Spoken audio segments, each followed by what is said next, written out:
بعد فاعوذ باللہ من الشیطان اللعین الرجیم بسم اللہ الرحمن الرحیم وللہ المشرق والمغرب فأینما تولوا فثم وجہ اللہ ان اللہ واسع علیم آمنت باللہ صدق اللہ مولانا العظیم ان اللہ وملائکتہ یصلون علی النبی یا ایہا الذین آمنوا صلوا علیہ وسلموا تسلیما درود پاک والے الصلاۃ والسلام علیک یا سیدی یا رسول اللہ وعلی آلک و اصحابک یا سیدی یا حبیب اللہ الصلاۃ والسلام علیک یا سیدی یا نبی اللہ وعلی آلک و اصحابک یا سیدی یا نور اللہ۔ اللہ رب العالمین کا بڑا فضل و احسان جس کی توفیق کے خاص سے اس کے دربار میں حاضر ہیں۔ دعا ہے میرا مولا ہماری عاجزانہ حاضری اپنی بلند بارگاہ میں قبول و منظور فرمائے۔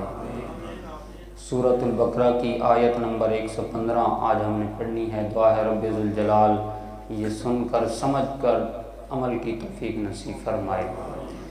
ارشاد فرمایا وَلِلَّهِ الْمَشْرِقُ وَالْمَغْرِبُ کہ مشرق بھی اللہ کا ہے اور مغرب بھی اللہ کا ہے۔ فَأَيْنَمَا تُوَلُّوا فَثَمَّ وَجْهُ اللَّهِ تم جس سمت بھی منہ کرو گے اللہ تعالیٰ وہاں موجود ہے۔ ان اللہ واسع علیم بے شک اللہ تعالیٰ وسیع رحمت والا اور خوب جاننے والا ہے۔ یہ آیہ کریمہ اس وقت نازل ہوئی جب لوگوں نے اعتراض کیا کہ مسلمان کبھی بیت المقدس کی طرف منہ کر کے نماز پڑھتے ہیں، کبھی بیت اللہ کی طرف منہ کر کے نماز پڑھتے ہیں، تو یہ کیا ہے؟ کیا خدا پہلے مشرق میں تھا اب مغرب میں آ گیا؟ تو رب ذوالجلال نے فرمایا کہ اللہ رب العالمین چاہے مشرق ہو، مغرب ہو، شمال ہو، جنوب ہو، ساری سمتوں کے اندر خدا تعالیٰ کی ذات موجود ہے۔ جیسے تم ایک چراغ روشن کرتے ہو، اس چراغ کی روشنی کو یہ نہیں کہہ سکتے کہ اس کی روشنی دائیں ہے، بائیں ہے، آگے ہے، پیچھے ہے، نہیں، بلکہ وہ پورے کمرے کو روشن کر دیتی ہے۔ فرمایا رب کی ذات تو اس طرح ہے۔ اور پوچھا گیا کہ اللہ کی ذات اگر سمانا چاہے تو کہاں آئے گی؟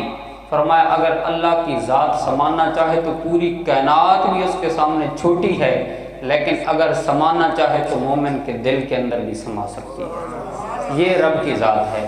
قبیلہ بنو سلیم کی مسجد ہے، 4 رکعت کی نماز ہے۔ حضور علیہ السلام نے بیت المقدس کی طرف منہ کر کے نماز شروع کی۔ ابھی 2 رکعتیں پڑھی تھی کہ حضور کے دل میں خیال آیا کہ کعبہ اگر بدل جائے نا، جو بیت اللہ میرے دادا ابراہیم نے تعمیر کیا تھا، اگر وہ قبلہ بن جائے تو بہت ہی اچھا ہو۔ مکی زندگی 13 سالہ ہے، حضور نے 13 سال بیت المقدس کی طرف منہ کر کے نماز پڑھی۔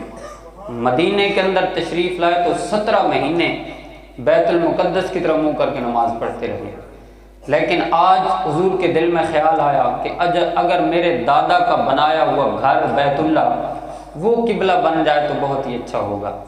رب تعالیٰ نے فوراً جبریل امین کو بھیج دیا، کہا کہ جبریل جاؤ میرے محبوب سے جا کر کہہ دو اگر تمہارے دل میں یہ خیال آ گیا ہے تو پھر دیر نہ کرو، ابھی قبلہ تبدیل کرو۔ یہ دیکھیں حضور علیہ السلام کی رضا کا رب کتنا لحاظ کرتا ہے۔ جبریل امین نے عرض کی تو حضور نے فرمایا کہ جبریل مولا سے جا کر کہو پہلے تیری عبادت تو پوری ہو لے، 4 رکعت کی میں نے نیت کر رکھی، یہ پوری کر لیتے ہیں، چلو اگلی نماز میں قبلہ تبدیل کر دیں گے۔ رب تعالیٰ نے جبریل کو حکم دیا جبریل میرے محبوب سے جا کر کہہ دو میری عبادت بعد میں پوری ہوگی، تیری مرضی پہلے پوری ہوگی۔ اس لیے اعلیٰ حضرت نے کہا خدا کی رضا چاہتے ہیں 2 عالم، خدا چاہتا ہے رضا محمد کہ ساری دنیا چاندی شالا رب راضی تھی وے، رب آدھا میں منیسا میرا سونا جے منی۔ رب تعالیٰ یہی چاہتا ہے کہ اے محبوب تو راضی ہو جا، فَلَنُوَلِّيَنَّكَ قِبْلَةً تَرْضَاهَا اے پیارے محبوب جہاں تیرا دل چاہتا ہے اس کو قبلہ بنا دے، ہم تو تیری رضا چاہتے ہیں۔ تو حضور علیہ السلام نے فوراً رخ تبدیل کیا۔ اب بیت المقدس اس طرف تھا مدینہ شریف میں اور بیت اللہ اس طرف تھا۔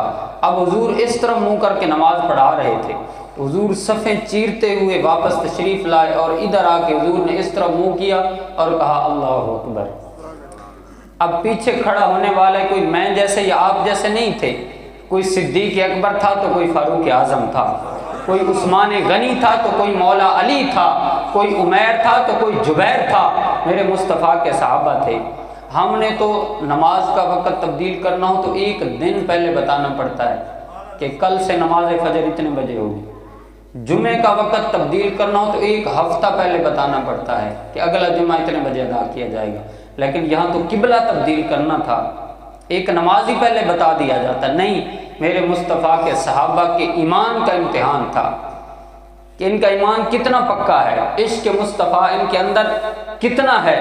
تو صحابہ کرام نے سوچا نہیں ہے، انہوں نے یہی کہا کہ ہمیں کیا پتا تھا کیا قبلہ تھا کیا کعبہ تھا، بس مصطفیٰ نے کہا یہ قبلہ ہے یہ کعبہ ہے، ہم نے مان لیا۔ مصطفیٰ نے کہا خدا ہے، ہم نے دیکھا تو نہیں ہے، ہم نے مان لیا ہے۔ مصطفیٰ نے کہا جنت ہے، دوزخ ہے، قرآن ہے، فرشتے ہیں، سب کچھ بتاتے گئے تو ہم مانتے چلے گئے۔ صحابہ نے فوراً رخ مصطفیٰ کو دیکھا اور فوراً قبلہ تبدیل کر لیا۔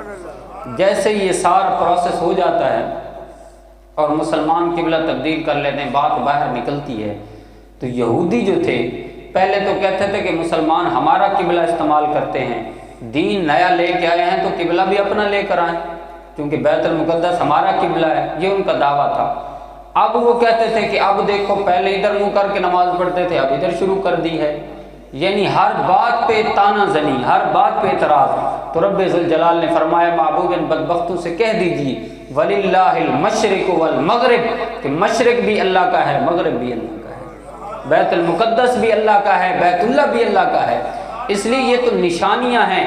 اب کوئی بیت اللہ کی عبادت نہیں کرتا، کوئی کعبے کی عبادت نہیں کرتا، بلکہ یہ اللہ کا حکم ہے، اس حکم کی وجہ سے پہلے ادھر منہ کرتے تھے، اب حکم تبدیل ہو گیا، اب ادھر منہ کرتے ہیں۔ ان سے کہہ دیجئے فَأَيْنَمَا تُوَلُّوا فَثُمَّ وَجْهُ اللَّهِ، جس طرف بھی یہ منہ کریں ان کی نماز، ان کو اللہ رب العالمین کی ذات نظر آ جائے گی۔ اب یہاں پہ ایک فقہی مسئلہ میں آپ کے سامنے عرض کر دوں کہ ایک بندہ سفر پہ نکلتا ہے، آج کل تو شاید وہ آ گیا ہے، نیٹ کے ذریعے بندہ کعبہ کی سمت معلوم کر لیتا ہے، لیکن پہلے دور کے اندر یہ تھا کہ اگر کسی بندے کو، یا آج کے دور میں بھی کوئی ایسا بندہ سادہ ہے جس کو موبائل چلانا نہیں آتا ہے، جس کے پاس نہیں ہے، جو سمت قبلہ معلوم نہیں کر سکتا، تو اس کے لیے یہ حکم ہے کہ سفر کے اندر ہو، جنگل کے اندر ہو، اسے پتہ نہیں چل رہا کہ قبلہ ادھر ہے ادھر ہے ادھر ہے یا ادھر ہے، تو اس کے لیے شریعت کا حکم یہ ہے کہ جس طرف اس کا دل ٹک جائے کہ اس طرف قبلہ ہے، چاہے وہ ادھر منہ کر کے نماز پڑھ لے گا تو رب ذوالجلال نماز کو قبول فرما لے گا۔ اس لیے کہ کہہ دیا اینما تولوا فثم وجہ اللہ، جہاں کہیں بھی تم منہ کر لو گے رب کی ذات تو وہیں پہ موجود ہے۔ ان اللہ واسع علیم، تمہارا علم تو محدود ہے، تم نے جو پڑھا ہے وہی تمہارے پاس ہے، لیکن اللہ کی ذات وہ ہے جو علیم بذات الصدور ہے۔ ارے عمل کرنا تو دور کی بات ہے، دل کے اندر کوئی خیال انگڑائی لیتا ہے تو رب ذوالجلال کو اس کی بھی خبر ہو جاتی ہے۔ تو دعا ہے رب ذوالجلال ہمیں اپنی بارگاہ میں ہر وقت جھکنے کی توفیق نصیب فرمائے، اور دور حاضر کے فتنوں سے رب ذوالجلال ہمیں ہماری اولادوں کو محفوظ رکھے۔ آمین وآخر دعوانا الحمد۔